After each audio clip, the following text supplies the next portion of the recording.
Hey everyone, welcome to Comic Book Nostalgia. I'm CB Nostalgia, and I thought we could talk a little Young Justice. There probably isn't a more enigmatic character in the whole Young Justice series than Vandal Savage. Over the first few seasons, we got to know him, and he was clearly one of the bad guys, leading the light and having rather what we would call diabolical plans. But over the first half of Season 4, we got quite a different look at Vandal and his history, which really is integral to Earth-16. Let's take a couple minutes to talk about Savage and what he really is. Is he a villain? Is he a hero? Or is he something just more pragmatic? Now, before we dive into this though, make sure you hit that like and subscribe button and ring the bell for all the updates. Also, our big giveaway. We're going to give away this Oculus Quest 2 at 50,000 subscribers. All you need to do to get in on our giveaway is be a subscriber and leave us a comment. Also, while you're at it, make sure you check out that free Week of Skillshare down below. It's a spectacular way for you to develop all of your superhero skills for that never-ending war on crime, all while not diving too deep into your pockets. Plus, it really does help the channel, so we really appreciate it. Well, we're all anticipating the return of Young Justice Phantoms, supposed to be released this spring, but we still don't have an official date. Now, over the course of the first half of Season 4, one character that really got completely redefined was Vandal Savage. We actually learned how tightly his history was integrated in the Earth-16, with him being directly responsible for many aspects of the world, including the Atlanteans and Atlantis itself, as well as the various metahuman types that exist on this planet.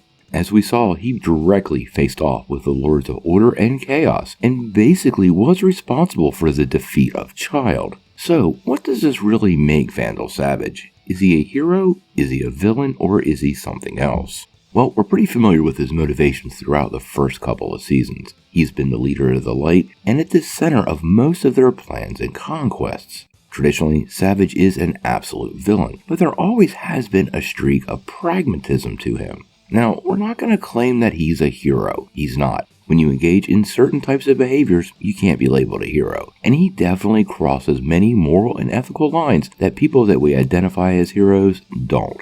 But now that we know his motivations and they're much more clear, I'm not so sure he's just a villain. Personally, I'm starting to wonder if he's basically a pragmatist, and due to his old age, doesn't quite see things the way most normal people do. Remember, he sees the war with Darkseid as the ultimate showdown between Order, that's him, and Chaos, that's Darkseid, and he plans on having Earth-16 at the center of that conflict. Now, somebody of this age and experience really would have a different world view. You wouldn't see heroes necessarily as heroes because you would see the long-term consequences of their behaviors, and sometimes you would just see villains as more of a nuisance. Knowing over 1,000 years what this particular person does doesn't really matter. I think actually Vandal Savage is likely a pragmatist, but there's a certain amount of selfishness to it that pushes him leaning on the villain side. Villains are often motivated with ego, and Savage clearly thinks he is the natural leader of our world. His immortality seems to have given him a sense of superiority to everyone else. And because of that, I can't label him a hero, but because his motivations really would save mankind, although with a hefty sacrifice, I don't necessarily label him as a villain. Now, we've talked before about how his motivations could lead to a sort of civil war on Earth-16. Because it's not so black and white, there's a lot of gray here.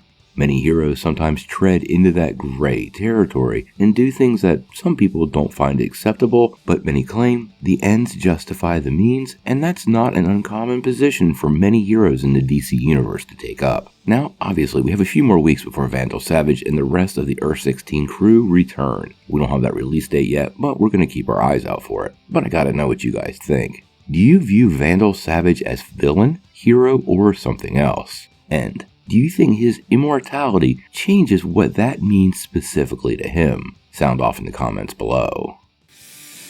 If you like this video, make sure you press like, click subscribe, and if you don't ring that bell, you're not going to get any updates. Peace.